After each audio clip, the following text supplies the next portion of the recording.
Hello and welcome to WMKC TV with me, Chris McCarthy. And this is the last final we have today, the Rotax Max final. And I think we may have saved the best till last here because the Rotax Max it's been so close throughout the heats. And there was, well, any one of about 10 or 12 drivers could take this one. Going to be leading them onto the start will be the number 12 of Danny Russell. And it's good to see him make a return back to the Stars at Whilton Championship after being away, busy doing the British Championship. Starting to his outside is the regular front runner of Dean Hale in the number 31, who we saw go second last time out. So will we see him go one better this time? In third place, and with his best result to date in qualifying, is Toby Payne in the 45, teammate to Dean Hale. And this by far his best showing. So let's hope that he can continue that form into the final.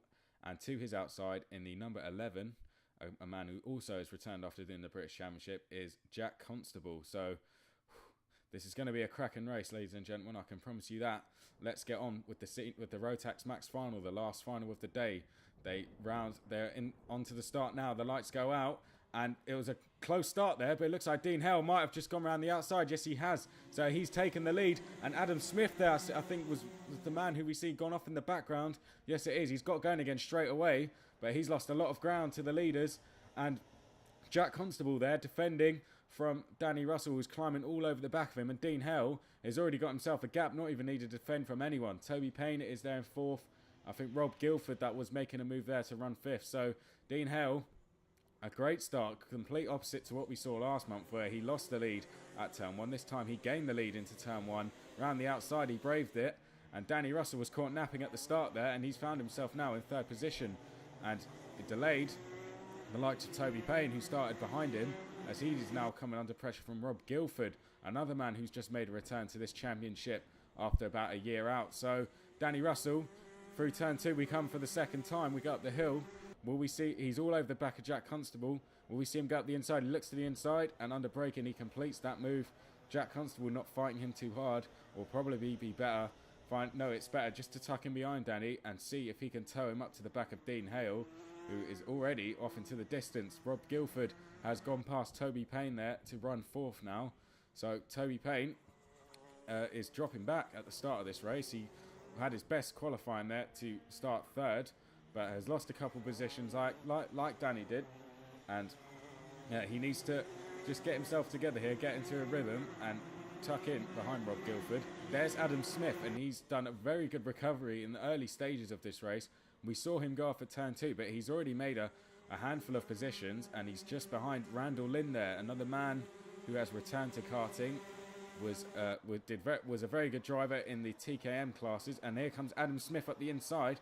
Didn't quite complete that move there. And Jacob Stilt I can see is on the back of that queue, and that's a man who I was tipping to win the last race, and he's gone up the inside there. David Wright, yeah, he's having a complete opposite fortunes this round to what he did last month. Last month I was saying he was the man to beat, and there he goes, another move for Andrew Rees-Reynolds. So that's two moves in three corners from Jacob Stilt. So he's starting to make progress through the field. Perhaps he was just delayed at the start. And the next on his list will be Randall Lynn in the 63. So yeah, hopefully we will see him making some progress, because that ART really worked for him last month, but perhaps he's just struggling with setup this month. But it is a host of good drivers throughout the field as they stream through our shot there, going up into turn three. There's Jacob Stilp in the middle of the shot there, just catching up to the back of Randall Lynn. Let's concentrate now back to the leaders, because Dean Hale, since taking the lead of this race, he is now starting to come under. Well, Danny Russell starting to close that gap down, and Rob Guilford there is also closing the gap down to Jack Constable in third. So Constable, he got a good start, but he hasn't really reflected any pace, and he's starting to lose touch with Danny Russell already, having been passed about a lap ago, and is now starting to come under pressure from Rob Guilford, who's made a fantastic start to this race. You see Rob Guilford there just lifts the shield on his radiator. He's happy with the temperature of his engine, clearly. You see a lot of drivers this time of the year the newer style radiators do have shields, which are just literally a plastic covering which you can move down or up, but the old style way, and the way I used to do it, was just put some tape over it and then rip it off once you see your engine get up to a good temperature. Jacob Stilp, another look down the inside, down the hill, but there was some contact that time, and he puts his hands in the air, and well, that was the slowest end to a crash I think I've ever seen. Jacob Stilp, he looked to the inside of Randall Lynn. To be fair to Randall, he'd already turned in to the corner when Jacob Stilp just appeared alongside him, and as a result, he almost T-boned him, if you like. And then he put his hands up and wasn't looking where he was going, and then he just drove them both off the road. So a bit clumsy there by Jacob Stilp, and that was not the Jacob Stilp I know, and perhaps just frustration coming into play there, and his race is now over. He might get going again, but he'll be probably a lap down if he does. There's Dean Hale again, and you can see that gap coming down even more. Randall Lynn, I've just seen in the shot there, just pulled over to the side, and he's going to be gutted. Like I said, returned to karting. Looked like he was having good fun out there, but Jacob Stilp put an end to that when he attempted his move up the inside.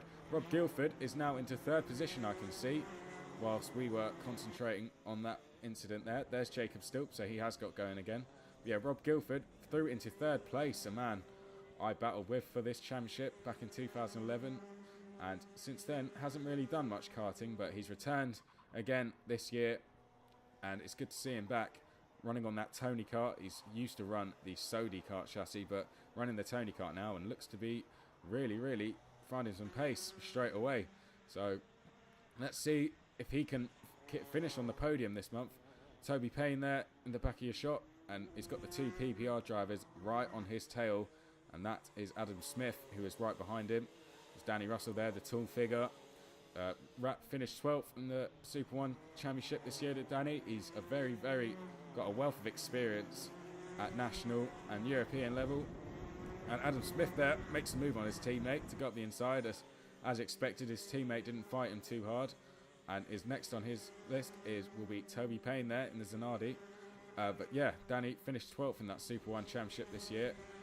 Yeah, a very tall figure, which tends to go against him. I mean, he is a very skinny lad, but the height of him, just that comes along with weight, as you can imagine, and that seems to slow him down and just takes the edge off his pace sometimes. But he knows the track like the back of his hand. He's been doing it for a few years, and yeah, and as you can see, he's catching up to Dean Hale. There's Andrew Reese Reynolds, who we saw take round 1 victory, and he's just in behind the 54 there, I believe, and he makes that move now.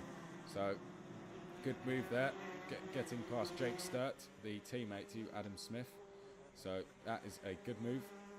Going into the first part of the boot, there's Jack Constable running the 11. So yeah, he finished 11th in the Super 1 title, just pipped Danny for that 11th place. And it's good to see him choose Whilton Mill as his track to come and train himself up over the winter months, as a lot of drivers do. A lot of drivers do tend to come here over the winter to practice, or there'll be a lot of drivers swapping over teams or chassis, and here is where they will come to learn their trade before they go back and race the Super 1 again next year. There's Dean Hale now, Danny Russell right with him, and will we see any changes coming on to the next lap? We're well into the second half of this race now, and we go up the hill. Well, Danny looks like he had a great exit there.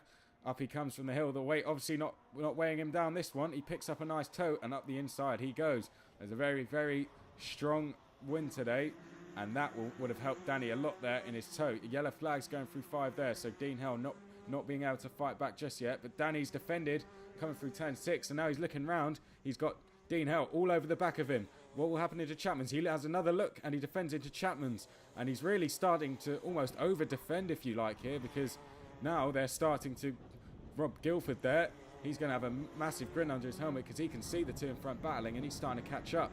They go out of the shot now, and here they come. They're right nose to tail. Danny Russell, Dean Hale has a look over his shoulder as well, and we'll see Rob Guilford, who's getting his head down and wants to be a part of this scrap for the lead.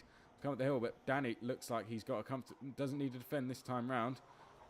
So three of them all within a shout for the victory here. Rob Guilford seemed to be out of this race a couple laps ago, but all that battling has brought him well into contention. And again, Danny Russell defends. They're side by side coming into turn 7. Dean Hale looks for the switchback, but Danny cuts them off now. Some contact there. Oh, they're all line astern now as we come onto the back straight. Danny looks like... But Dean looks to the inside. There's not enough... It doesn't look like the rubber. He runs the curb. And Danny's run onto the grass. And that looks like that's put him out of the race. So... Dean, to be fair to him, there was a cart whip there, and he took it. And we're on to the last lap now. Rob Guilford went round the outside there of Dean Howell. So now he's the fourth leader we have of this race. And he defends coming up the hill. Dean looks to the outside. And all of this is bringing Jack Constable, who I even forgot about during this race. And now he's another man in contention. So we have another group of three battling for the lead. Rob Guilford defends down the hill. Dean looks for the switchback. They're side by side as they come out, but Dean looks like he's got the momentum coming into turn 7. He's bidding to go around the outside, but Guilford has the inside going into Chapman's, but Dean looks to the outside again. Rob Guilford over the curb. I think Dean might have pulled that one off. Yes, he has. That's a fantastic move. Round the outside round 7 and round the outside round 8. Who said you couldn't do it round the outside? Guilford defends from Jack Constable, who's also coming into play now. The top 3, it's going to be a photo finish, but Dean looks like he has taken that victory. Guilford finishes, who is finishing second. Constable, well, he would have just been surprised to see himself within distance of the leader. He finishes third, and Toby Payne, no, it was Adam Smith, in fact, he finished 4th, with Toby Payne in 5th. Well, what an exciting end to the race that was. We saw Danny didn't even take the flag in the end. He retired from the race after some contact there with Dean Howell. Perhaps there was too much damage to his axle, but to be fair to Dean, there was a cart swift and he took it. So he needed no second invitation. He's been looking for a victory all season and it finally came for him. So fair play to him. He took, and that's probably been the best race of the day, and he took that. So yeah, what a way to end the penultimate rounds of the championship. Do join us next month where we will see the championship deciders. Who's going to take the whole championship in the classes? Well, you're going to have to tune in on the 24th of November to find out. Oh, I'm out of breath now. I need to go and have a lie down after that. So I hope you've enjoyed our coverage today. And do join us on the 24th of November for the last round of the Stars at Whilton Championship. Thanks for joining us.